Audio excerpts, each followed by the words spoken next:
Hola, ¿qué tal? Muy buenas tardes tengan todos ustedes.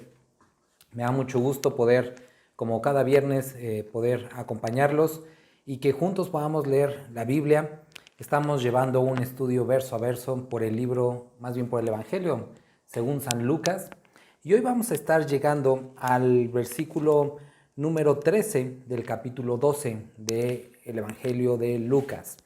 Antes de comenzar, me presento nuevamente, soy el pastor Iván Olasco de la iglesia Calvary Chapel Puebla y me da mucho gusto poder tener este espacio y poder juntos estar estudiando la palabra de Dios. Les recuerdo, pueden mandarnos mensajitos de WhatsApp o marcarnos al 2226 03 14 03, 2226 03 14 03. También pueden contactarnos a través de Facebook. Nos pueden encontrar como Calvary con V e Y, Calvary Chapel Puebla, o en nuestra página de internet www.calvarychapelpuebla.com. Pueden mandarnos un mensajito y nos dará mucho gusto poder tener contacto con ustedes. Pues vamos a comenzar con una oración, ¿sale? Padre, muchas gracias te damos por este día, por la oportunidad que nos das hoy de nuevamente estudiar tu palabra. Te rogamos que abras nuestro entendimiento y nuestro corazón para lo que tienes para nosotros. Te bendecimos en el nombre de tu Hijo Jesús. Amén. Bueno, pues la semana pasada, el viernes pasado, estábamos hablando acerca, en los primeros versículos del libro del capítulo 12 de Lucas, Jesús le hablaba a sus discípulos y a los que lo estaban escuchando acerca de no llevar una vida hipócrita, una vida, más bien una relación con él hipócrita en la que no había obediencia a la palabra, en la que era simplemente una religión, una pose, pero que no había realmente en ellos esa entrega, ¿no? O esa vida real y auténtica de alguien que creía en él. Continúa hablando esto a lo largo de todo el capítulo y terminábamos en el versículo del 8 al 12 acerca de la confesión de Jesucristo, ¿no? Más bien que necesitamos confesar a Cristo delante de las personas, decir, si yo creo en Él. Y la confesión no es únicamente, hablábamos con palabras, sino es también aquella que se lleva a cabo a través de una vida que demuestra que realmente uno está siguiendo a Cristo Jesús. Bueno, eso es lo que Jesús estaba hablando. Entonces imagínate, sigue como él dando este discurso y llega al versículo 13 y dice, le dijo uno de la multitud, maestro, di a mi hermano que parta conmigo la herencia, ¿no? Y los maestros podrán comprender muy bien lo frustrante que se debe sentir esto, ¿no? Que está hablando, bueno, Jesús muy apasionado acerca de confiar en Él, de llevar una vida entregada a Él, y sale uno con la multitud con otro tema totalmente diferente que se veía claramente que no había puesto atención en todo lo anterior, porque Él seguía preocupado por su herencia, por cosas de dinero, ¿no? Y no que Jesús no pueda ayudarlo en esto, sino que había cosas mucho más importantes diciéndose. Y este hombre seguía preocupado por la herencia. Ahora, no sé, posiblemente el día de hoy estés en una situación similar. Dios está hablando en voz alta, casi casi gritando un mensaje a la humanidad, dando un mensaje a tu vida. ¿Estás prestando atención a este mensaje que Dios tiene para ti? ¿O sigues acercándote a Él en términos de lo que a ti te preocupa o lo que a ti realmente te importa? Habíamos hablado en ocasiones anteriores que Dios, siendo un Padre amoroso, no siempre nos da lo que queremos, pero definitivamente siempre nos dará lo que necesitamos. Y este hombre percibía que su necesidad era una diferente a la que Jesús estaba explicando. Y vamos a ver la respuesta de Cristo. Ahora, bueno, antes de llegar ahí, tenemos que entender cómo funcionaban las, eh, cómo funcionaban las herencias en ese tiempo y en esta cultura. Había un sistema llamado el sistema de primogenitura. Entonces, el primogénito, para que puedan entender, si en un hogar tenían 5 hijos, ¿no? La herencia no se repartía entre 5 personas, la herencia se repartía entre 6. Y al primogénito se le daba una nueva, se le daba una doble porción de la herencia. ¿Por qué? Porque él iba a ser el encargado de velar pues, por su familia, por ser el líder, el nuevo líder que se levantaba. Recuerda, antes no se separaban, sino las familias se hacían más grandes, ¿no? Entonces siempre el primogénito tenía esta doble porción. Entonces, entendiendo en estos términos, imagínate, hay una familia de dos, que es lo que estamos viendo aquí. Entonces, la herencia no se iba a dividir en dos partes iguales, sino se iba a dividir en tres, y al mayor le iba a tocar las 2/3 partes y al menor pues una tercera parte. Y este hombre que está acercándose a Jesucristo, de hecho no estaba pidiendo algo, vamos a decir, justo, sino algo que iba en contra de la costumbre normal, que era, él quería más de lo que le tenía que tocar. Le dijo, di a mi hermano que parta conmigo la herencia. Él percibía que él merecía más. ¿Qué es lo que Jesús? Acuérdate, Jesús no se deja impresionar siempre bueno, más bien nunca se deja impresionar por las palabras, sino era capaz, tenía la capacidad de entender cuáles eran las intenciones verdaderas en el corazón. Entonces le dijo, hombre, ¿quién me ha puesto sobre vosotros como juez o partidor? Y les dijo, mirad. Entonces ocupa en ese momento la pregunta de este hombre como ejemplo para una enseñanza para nosotros. Dice, miren, ven el caso de este hombre y guardaos de toda avaricia, porque la vida del hombre no consiste en la abundancia de los bienes que posee. Entonces, Jesucristo hace un llamado aquí a todos los que estaban escuchando y a nosotros que veamos bien cómo se ve la avaricia. ¿Qué es lo que puede producir? Ahora, en lo evidente, este hombre no estaba gritando soy un avaro o algo así, sino él trataba de expresar que había una necesidad legítima, un derecho legítimo de algo más. Pero Jesucristo identifica en su corazón la avaricia y les dice a todos, tengan cuidado con esto. Cuando nosotros vamos al libro de Proverbios, el libro de Proverbios también nos habla acerca de la codicia o la avaricia y nos dice que quita la vida de sus poseedores. ¿A qué se refiere? Que llega el momento en el que ya no vives para ti, sino para satisfacer a este monstruo llamado avaricia. Y había un teólogo que en ocasiones leo y él tiene un comentario acerca de la avaricia y dice que es una condición en la que el hombre puede, se parece a los perros que están debajo de la mesa de su señor, recibiendo un pedazo de carne, tragándolo sin disfrutarlo, sin ningún placer, y solamente engulléndolo con la boca abierta esperando el siguiente trozo. Y qué acertado este comentario, porque de cierta forma así se ven los que experimentan la avaricia. Ya no hay satisfacción ni siquiera en las posesiones, sino están esperando únicamente el siguiente trozo. Y el día de hoy nosotros haríamos bien en ver esto, si esta es nuestra condición. Ahora, para experimentar avaricia no necesariamente hay que ser rico. La cantidad de bienes no determina la cantidad de avaricia. Puede ser una persona pobre y con mucha avaricia, y puede ser una persona rica y sin avaricia. La avaricia es una condición, es un pecado, que como te digo, dice en Proverbios, quita la vida de sus poseedores. Ahora aquí nos dice algo Jesucristo acerca de las riquezas.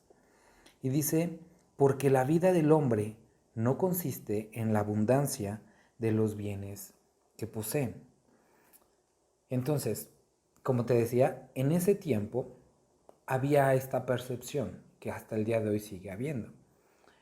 Decían que una persona que tenía muchos bienes posiblemente era porque había agradado mucho a Dios. Entonces, como recompensa, Dios le había dado bienes. Entonces, siempre asociaban la riqueza con una beatitud o con una virtud o con una buena relación con Dios. Pero aquí Jesucristo rompe completamente esta idea en la que necesariamente las riquezas tengan que ver algo con un beneficio directo de Dios, o cómo explicar de una manera más entendible. Bueno, que la riqueza no necesariamente simboliza siempre que Dios está agradado con una persona. Y algo que he mencionado en ocasiones anteriores, y que cuando lo hago en persona, algunos veo, saca algunas miradas como de extrañeza, y les digo, recuerda que Dios no es el único que provee riquezas. Satanás también lo hace.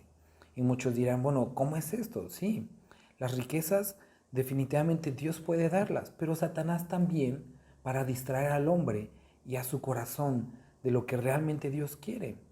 Y esto tiene que ver con algo que nos dice el libro de Primera de Timoteo. Primera de Timoteo, en el capítulo 6, nos dice, en el 1 Timoteo capítulo 6, en el versículo desde el 9, nos dice: porque los que quieren enriquecerse caen en tentación y lazo, y en muchas codicias necias y dañosas que hunden a los hombres en destrucción y perdición.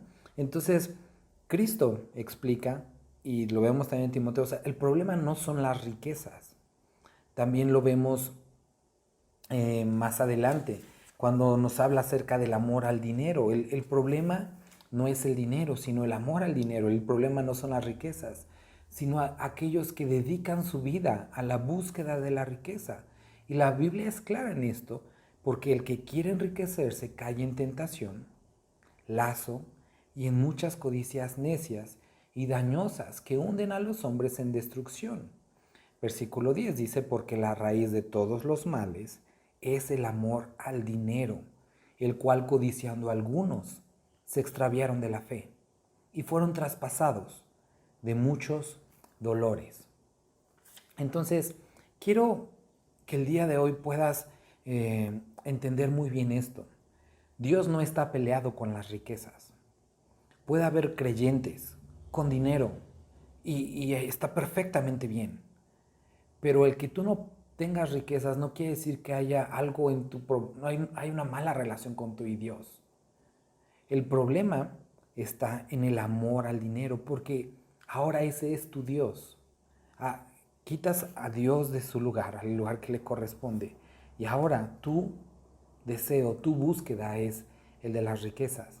Ahora, esto, obviamente, y eso trato que sea, es una clara declaración, una declaración bíblica en contra de toda esta perversidad llamada el evangelio de la prosperidad. ¿Sabes? Hay muchos pastores que enseñan eso. Y sabes, eso es una herejía, es una mentira. Es la peor de las mentiras. Dios no quiere hacerte rico. Para eso no vino. Ese no es su propósito. Su propósito es salvarte de tus pecados, porque hay una vida después de esta, y es en la que Dios quiere darte abundante riqueza, pero esa riqueza no consiste en oro, plata o cosas que aquí podamos tener, sino en su presencia y toda la hermosura que lo rodea. ¿Dios puede darte riqueza en este mundo? Definitivamente. ¿Ese es su propósito? No, no lo es. Y hay en muchos lugares que se predica: ven a Cristo y Él te va a dar, va a sanar tu billetera, tu empleo. ¿Sabes que esa es una mentira? No les creas, eso no lo dice en la Biblia. Claro, pueden manipular textos, sacarlos de contexto para hacerte creer eso. Pero una lectura detenida, como lo estamos haciendo el día de hoy, verso a verso, de cada uno de estos versículos, te dará claridad para entender que sí, Dios puede proveer y provee todas nuestras necesidades definitivamente, ahorita lo vamos a ver, pero ese no es su propósito fundamental. No te engañes. ¿Cómo? Si ese fuera su propósito fundamental, entonces estaríamos diciendo: Dios es un amador del dinero, y por lo tanto estaríamos metiéndonos en problemas con la Escritura. Estamos hablando acerca de la avaricia. Jesucristo les dice a todos los que estaban escuchando: miren y guárdense de la avaricia. Y hablamos, la avaricia es este deseo desmedido por los bienes, es la palabra griega pleonexia, y hace referencia a esto, a un deseo desmedido, acerca o por bienes. Y esto puede ser de cualquier tipo. Ahora, hablábamos de esta predicación que ha sido popular a lo largo por lo menos de los últimos 15 años. Y es este evangelio conocido como evangelio de la prosperidad, lo cual es una clara mentira. Y es popular porque aquellos de los que se benefician de esto, pues ganan mucho dinero y lo han convertido más en un negocio. Y es triste cómo se han aprovechado de muchas personas que con sinceridad quieren buscar a Dios. Pero esto, vuelvo a decir, es una mentira. Y estos que predican eso son charlatanes. ¿Por qué? Porque está mostrando avaricia en su caminar. Cuando todo el tiempo hablas dinero, dinero, dinero, dinero, eso es lo que te importa, eso es donde está tu corazón. Esto es pleonexia, un deseo desmedido por bienes. Entonces Jesucristo les dice, aguas. Y quiero que puedan ver esto. No hay un versículo, no hay siquiera uno en el que nosotros podamos ver a Cristo Jesús pidiéndoles dinero a las personas para su propio ministerio o para algo. Todo lo contrario, Jesús no utilizó a las personas para hacer crecer su ministerio. Utilizó su ministerio, es decir, su trabajo, para hacer crecer a las personas. ¿Y qué diferencia? Y deberíamos de poner mucha atención en esto.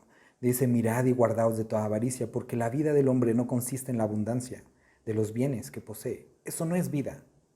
En eso no se refleja la vida de una persona. O eso, la búsqueda excesiva de esto no es todo.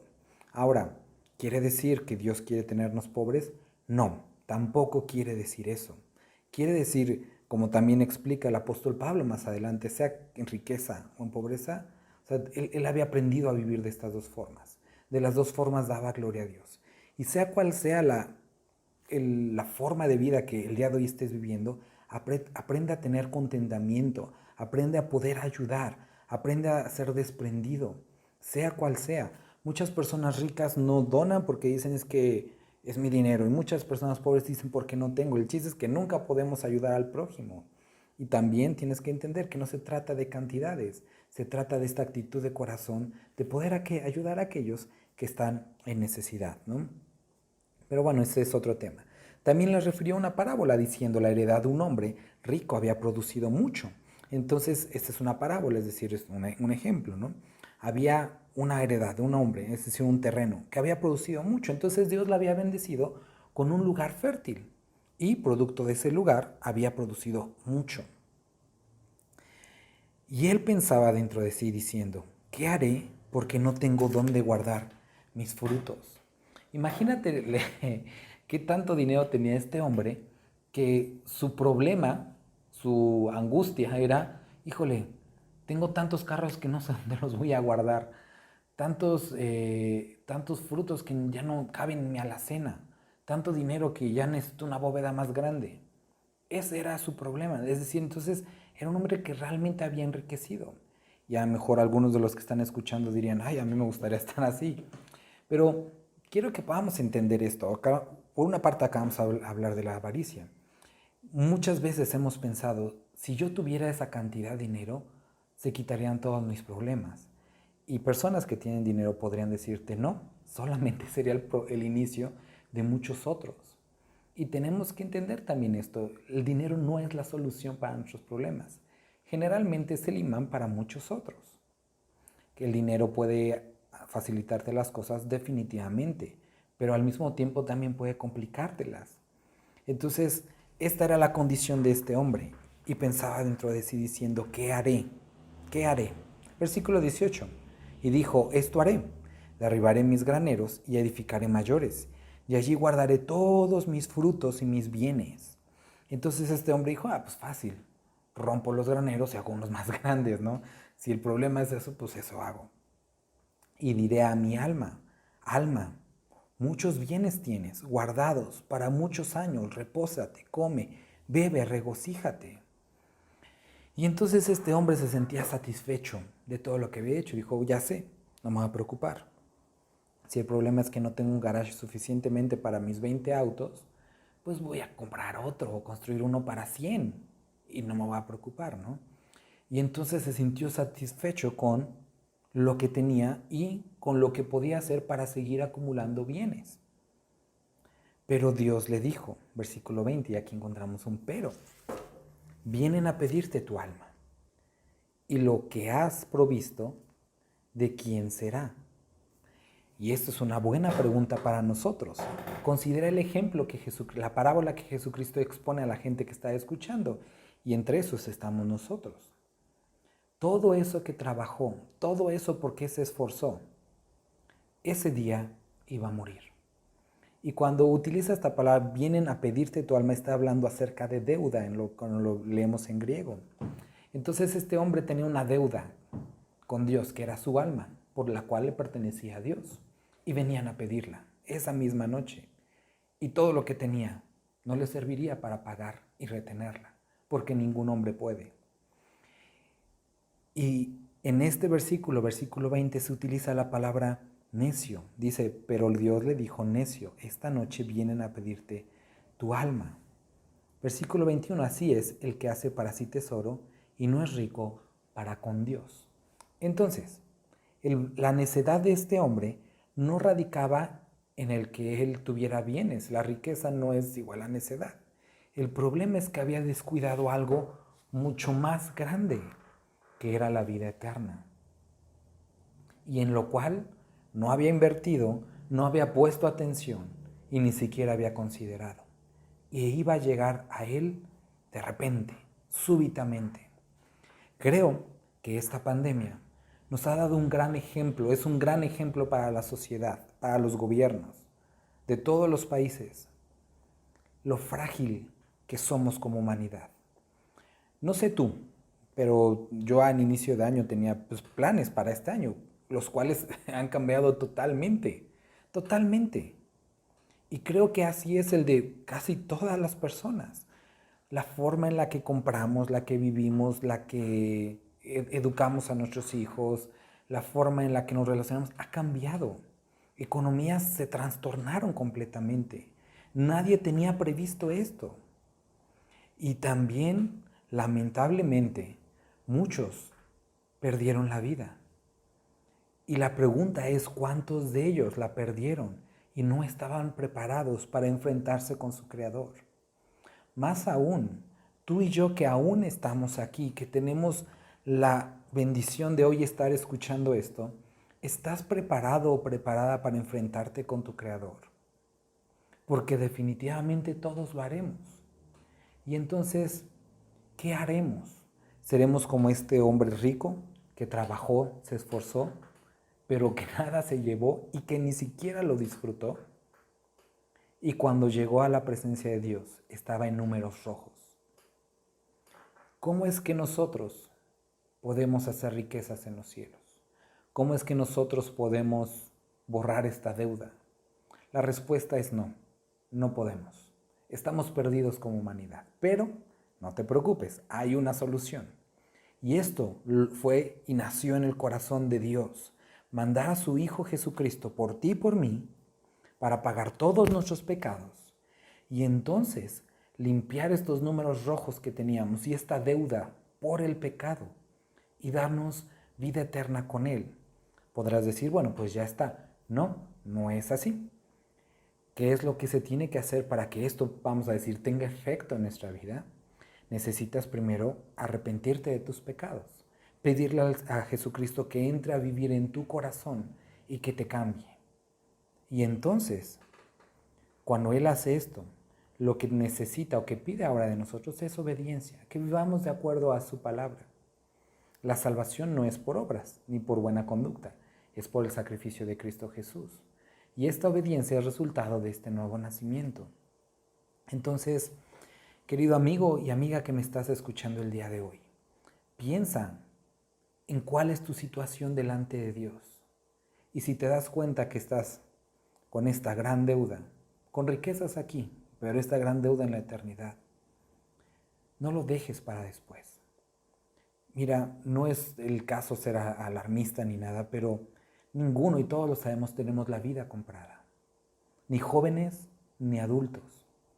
Y es importante que sea que Dios requiera nuestra vida hoy o en 20, 30, 50 años, caminemos desde el día de hoy preparados para enfrentarnos con nuestro Creador.